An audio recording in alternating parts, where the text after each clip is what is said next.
Hello, my name is Caitlin Kirchman, and today I am going to be giving a workshop on a bit of the basics of puppetry. And also at the end of my little PowerPoint, we are going to make an easy little puppet of our own.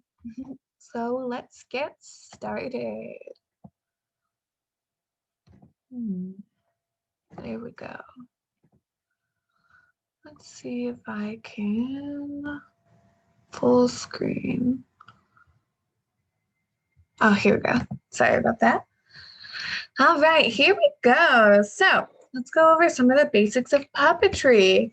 So over here, you can see in the background that I have some sock puppets. I'm sure everyone at some point in their lives, we're maybe doing laundry, you put a sock on your hand and you just start talking with it as if it's a puppet.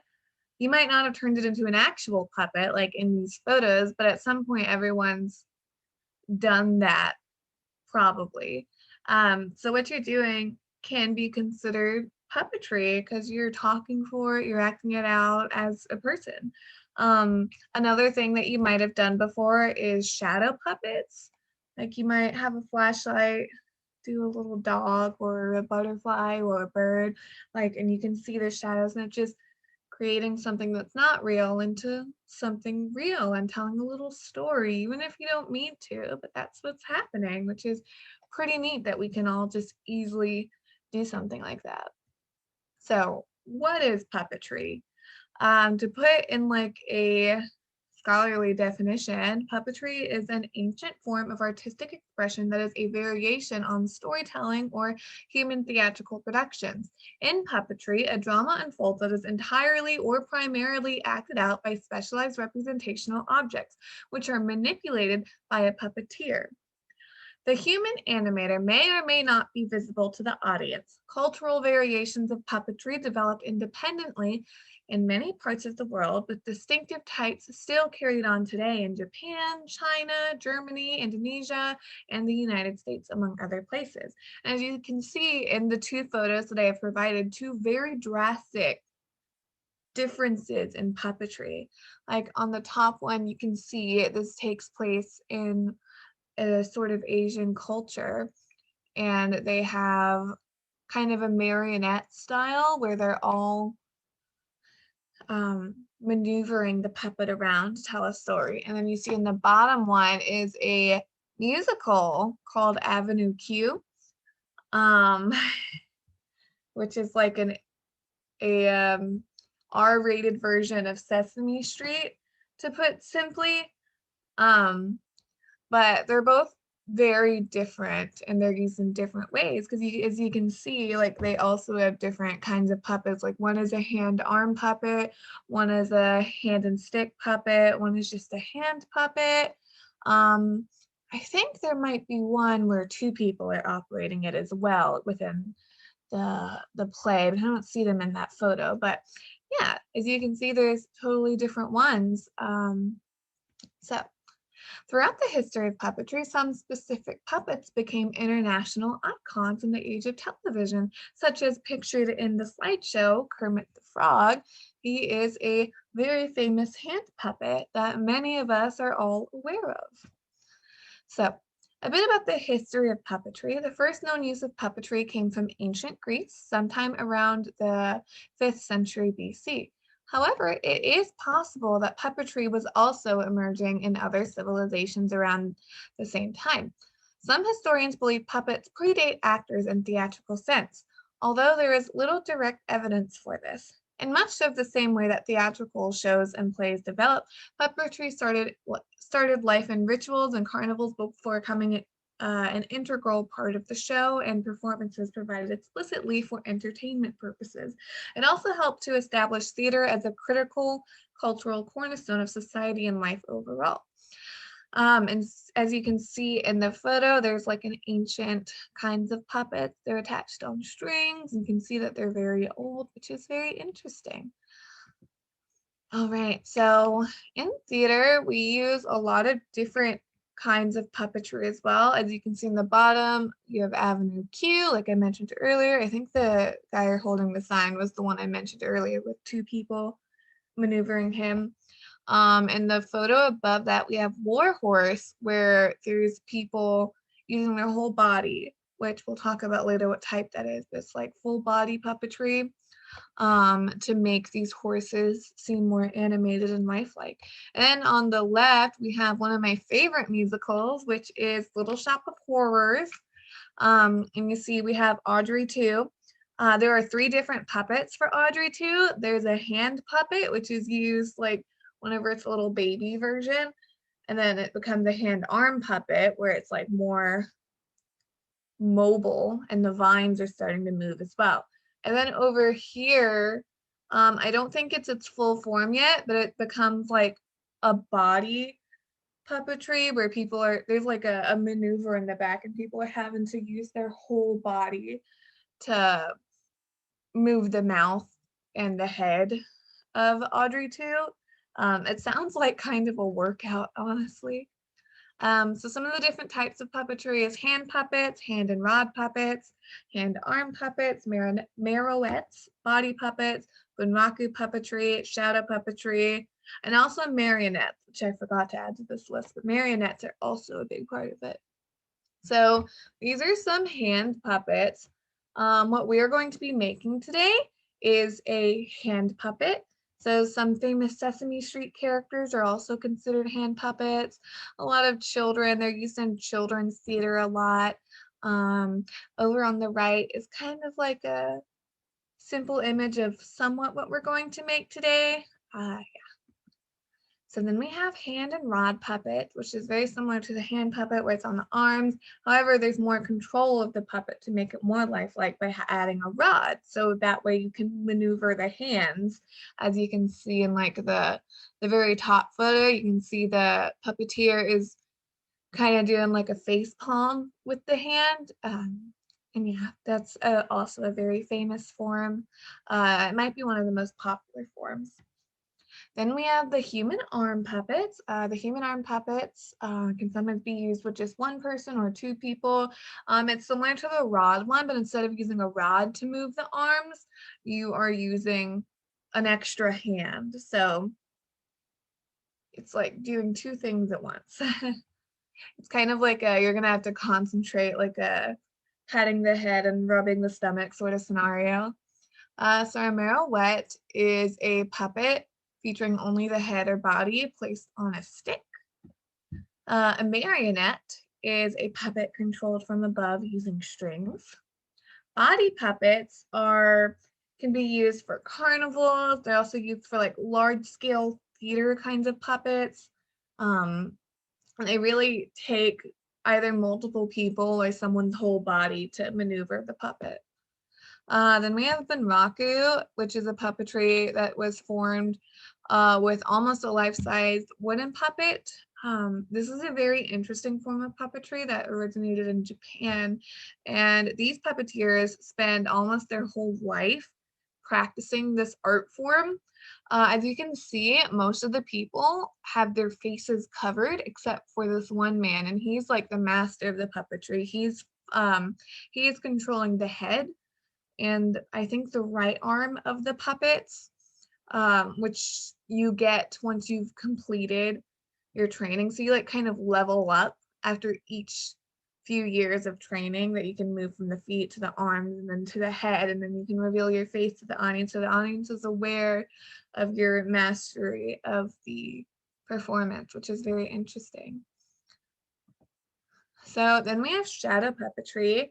The puppeteer is not seen. People make really intricate cutouts that are told through lighting and then just paper, and it's really, really cool.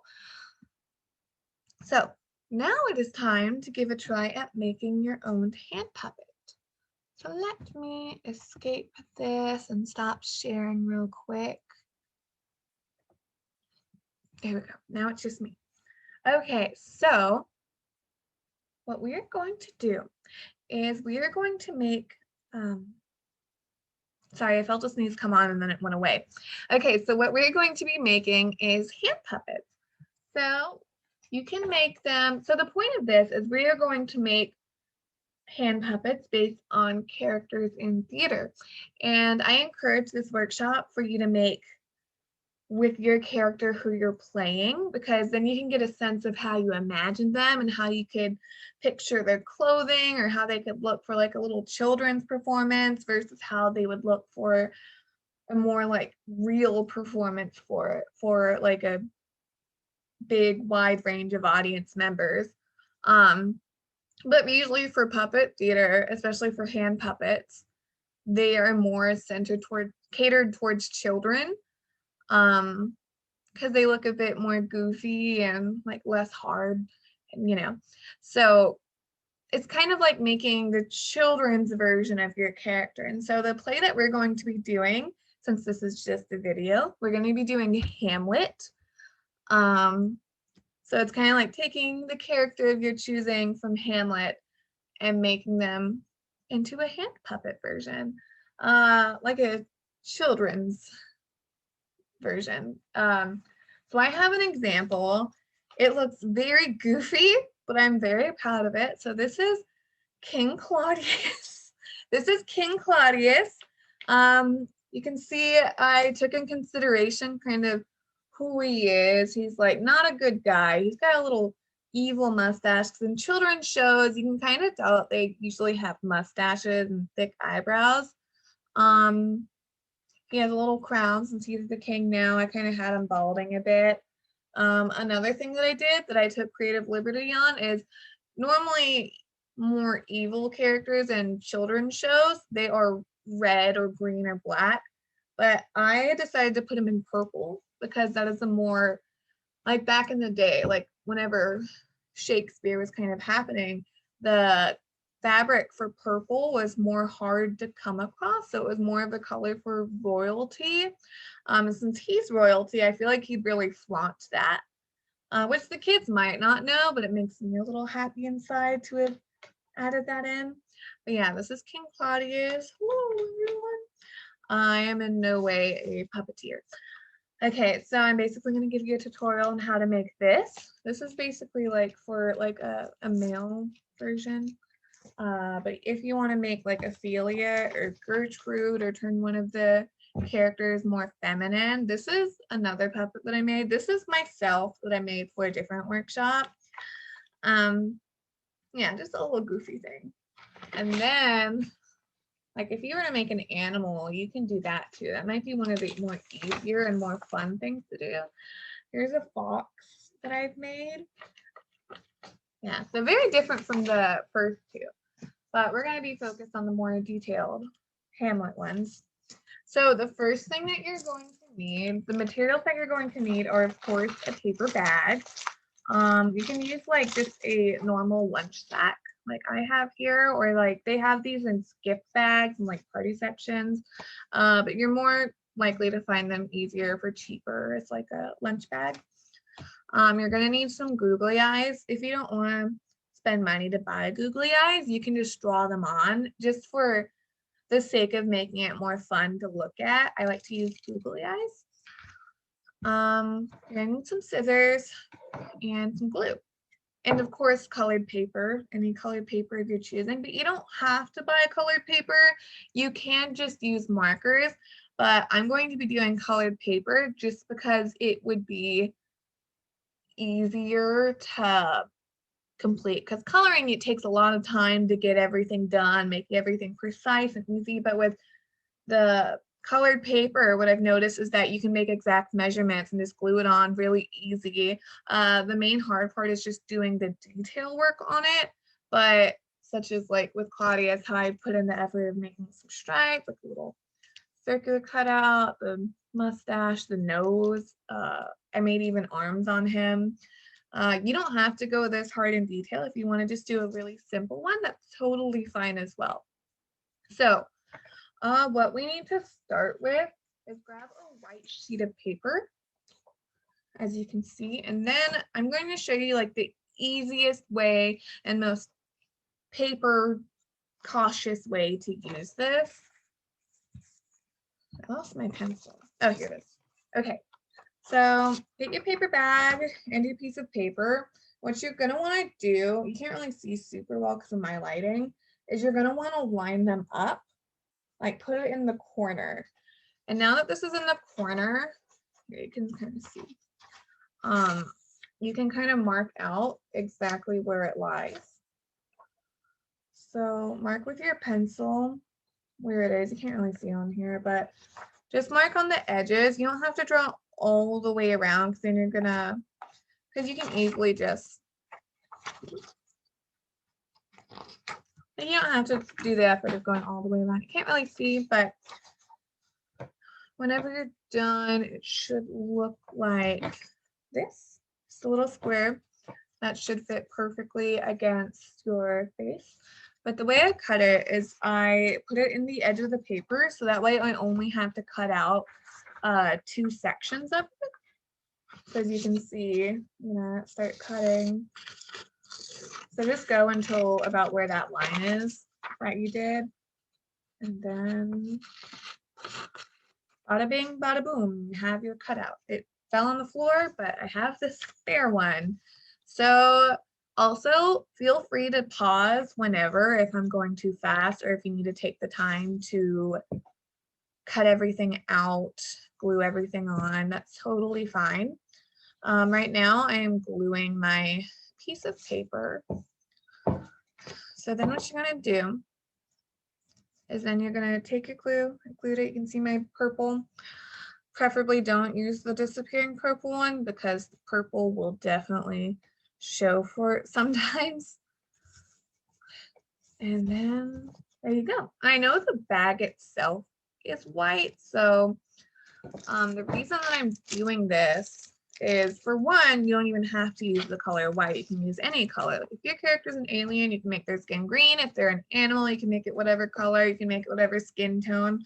But the reason, like, if I'm using a white one on a white bag, is you can see the folds right here, and it would just make it prettier if you didn't see the folds. So yeah. So next, what we're going to cut out is the mouth area. So what I did, instead of just cutting out like a circle and then gluing it in there, I just cut out 2 separate pieces. So I found that to be more efficient. So you're going to take your red piece of paper, or pink if you have pink. You are going to do the same, about the same process as the white piece of paper. You're going to open this up for the top part. See the top part. You're going to take your red piece of paper, put the corner of the paper in here. All right, my pencil's definitely gone now. I now have a black marker, so you will definitely be able to see it now. All right. So you're going to take that, mark that in there, mark where to cut, how the length of it all. Cool. And then whenever it's done, it should look like this. And you're going to take that piece of paper and you're just gonna go ahead and glue it in. And while you do that, I'm going to go ahead and warn you not to do the bottom part of the mouth just yet, because I find it easier to do the clothes before doing the bottom part of the mouth, because it would look better for the mouth to be over the clothing, because when you open the puppet up, you can see the mouth, you know? So this is what it should look like right now, the steps that we've done so far. Then you're going to take the base color of your outfit of choice for your character. Oh, by the way, I'm going to try to make Ophelia today. I'm using yellow actually, but this is an orange for the example. So you're just going to do the same process again, where you line it up to the corners. You're going to mark it with your pencil. You're going to mark here, and you're going to mark about here. You can see better from this angle. You know, to mark here, you know, to mark here. And you cut along there, then you should have it be look something like this. This is my yellow piece of paper. And I don't want you to cut it like how long this is. That's for the back. So I just cut it as long as this part is. Yeah. So it looks like that. So then you're going to take the time to glue that in. Also, you're totally welcome to fast forward while I work. Yeah, just gluing that in. This is really fun. I've made so many of these by now.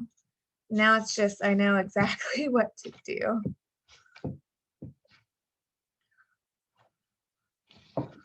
I feel like it's just a fun little character analysis sort of thing because you're really taking consideration of the play, the costumes, like kind of like the aesthetic of it all.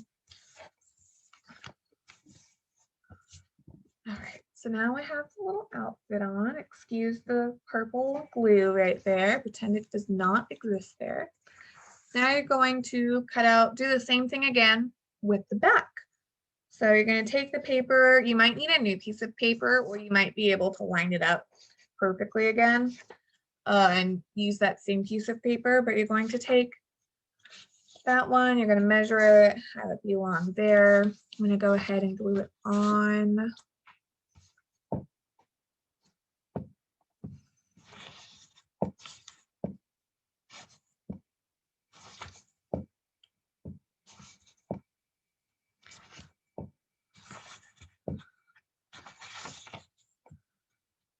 So yeah, the reason I chose to do Hamlet is because it's a very well-known play, and kind of making it into a kid's version of like puppetry just sounds really funny to me. Kids will probably get it if it's not in Shakespearean language. Okay, so now we have the back and the front. So right now it looks like this, very minimal right now, but it's like 1/3 of the time it would take to just color it. So far I've colored the entire back and the entire front.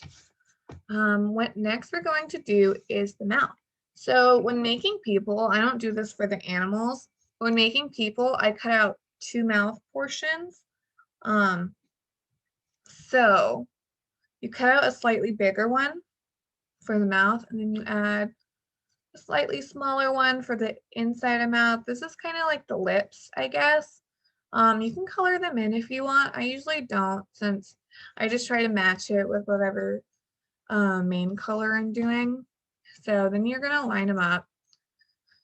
So it'll look like this, but before you do all of that, you have to make sure that you can put them inside the puppet and have it hidden whenever they close their mouth. So you see they're measured out really good. So they're hidden. Oh, there it goes. So the way that I cut that out is, let me see if I can find the paper I used. Here you go. So the way I do it is you take your piece of paper that you've cut out before. So because of the measurements we did earlier, you have the measurement for the length. Yeah, the length of the paper. So what you're just going to do is you're just going to kind of cut a U. You don't need to draw it out if you don't think you need to, but this is just how long the whole thing is. So you're just going to cut that out. And since you did the mouth as well, you're going to have that same angle on your red piece of paper. So you'll be able to cut that out as well. So you don't have to keep editing over and over. But if it's too big, you can easily just trim around the edge and keep doing that until it fits, you know? So I'm going to go ahead and glue that in there.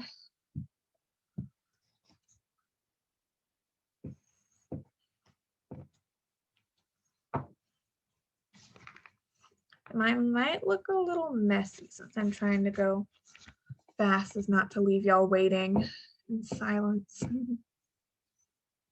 Okay.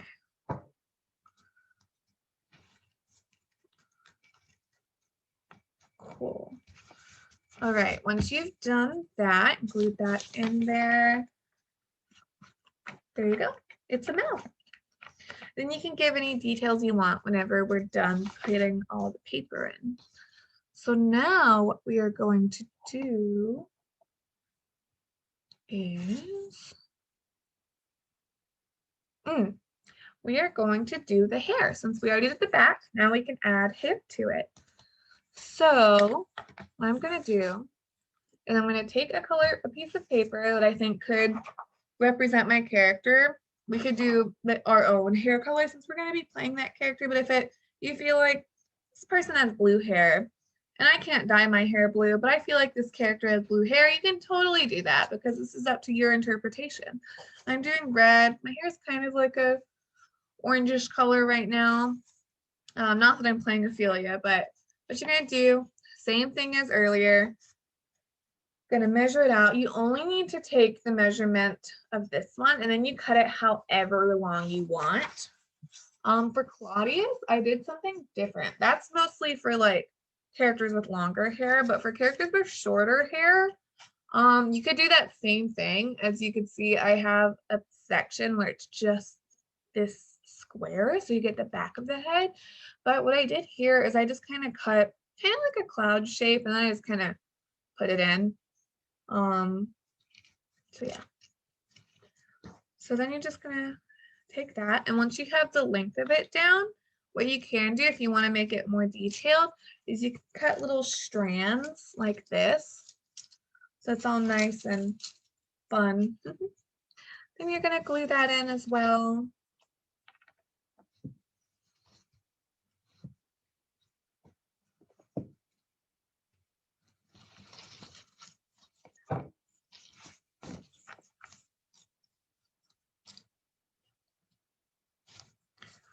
All right, and it's always okay if they don't line up exactly though, because it's just a fun little activity. It doesn't have to be perfect. It's a paper bag puppet. Of course, it doesn't have to be perfect. So now what you're gonna do, this is what mine looks like so far, is you are going to make bangs now. So what I don't have with me right now is the piece I cut this out of, but you do. So whatever you did, you have the measurement for the length of it again. So the way I do it, let me see if I have scissors.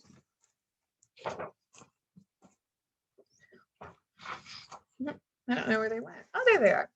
Found my scissors. So what you're gonna do is pretend I have a hole here.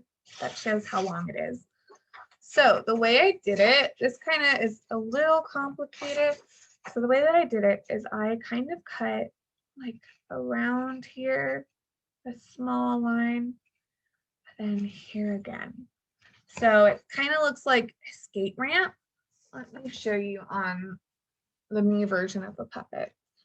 So this is kind of what I mean and how I cut it out. So you can see I cut a corner, then a line, then another corner. So it kind of gets bangs. So it's not just, not just flat, So go ahead and take the time to cut that out. I'm going to have to cut mine out because I did not do that part.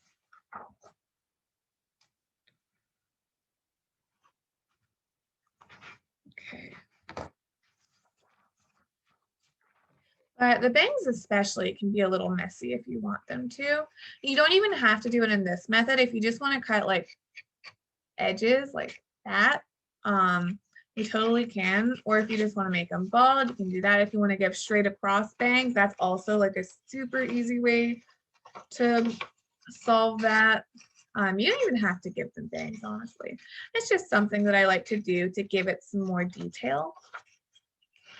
Okay, mine's gonna be a little messy, but that's okay. Here's what I have. It's gonna look like that, basically. And you can also make them a lot longer. If you'd rather like cut out like a piece of this and just put it there, and there, that's totally fine. You can make them longer. You just have a lot of options with this, and you can just make anything your own of how you'd imagine your character to be. So I am gluing this now.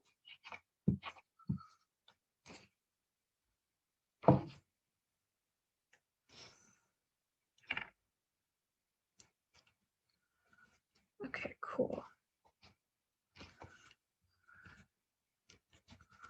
Awesome, I've got that down now, and now we can do the most exciting part, Here's what it looks like so far.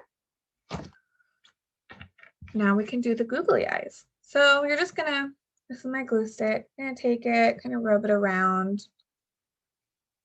You can just do the placement kind of wherever you want. I sometimes like to do it kind of in the bangs. I don't know why, it just gives it like a messy kind of thing. A little bit in there, a little bit. Here's that. There's one. And here's the other. So there's not your bangs, your eyeballs. These are your eyeballs. Now what we're going to do to give the face a bit more detail is you're going to make a nose. So one way that I make the nose, like I did in my Claudius and the me version of myself, is the way I did that is I took my white piece of paper again. I kind of just cut like a random size piece of paper. We'll go about that. You see that? So you're just going to take a really small folding at the edges. So I fold it teeny tiny, but if you do like if you cut out a bit of a bigger piece than me, you can fold them more, and that way you can see.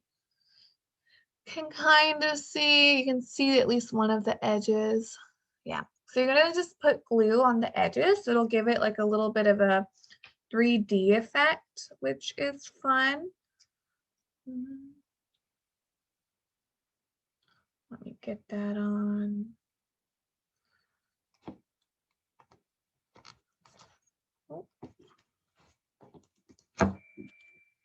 Okay, Ophelia has a bit of a crooked nose right now, but that's fine. She's just gonna have a more unique face, which is fine. I imagine her character with a fun crooked nose now. So as you can see, we have the basic outline of what a little puppet person would look like, you know, and then you can just keep adding details to make it more your own.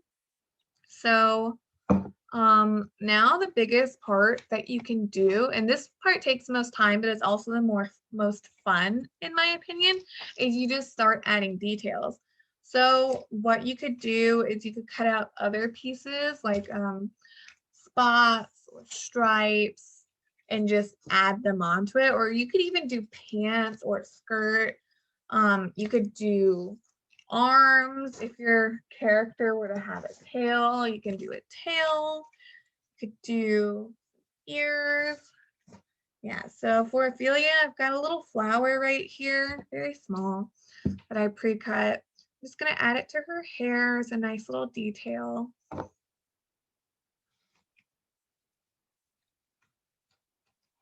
There she is. Cute. And now what I'm going to do, another thing that we can do is we can take a marker or a colored pencil or anything, and you can just draw on details if you don't want to take the time to cut out all the paper, because you have the base layer just done. So what you want to do is you can just add details. Like right now, I'm going to add some eyelashes. Just got some eyelashes now. If I want, I can just add some patterns to her dress. I can totally do that.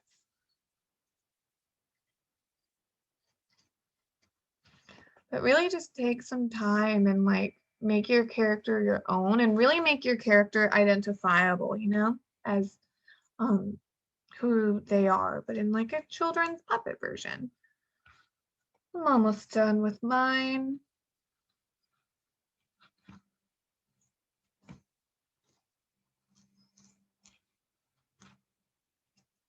All right, so here we have a little Ophelia. Really basic outline version of Ophelia. Later I might add some arms and more details, but for the length of the video, I'm going to stop it here. As you can see, she looks real cute. It's really fun, a fun little creative thing, and I hope you enjoyed and you get to use this method to make your character, and I hope it helps you understand your character a bit more and have more fun with it, you know? So thank you so much for watching my video, and I hope you have a great day.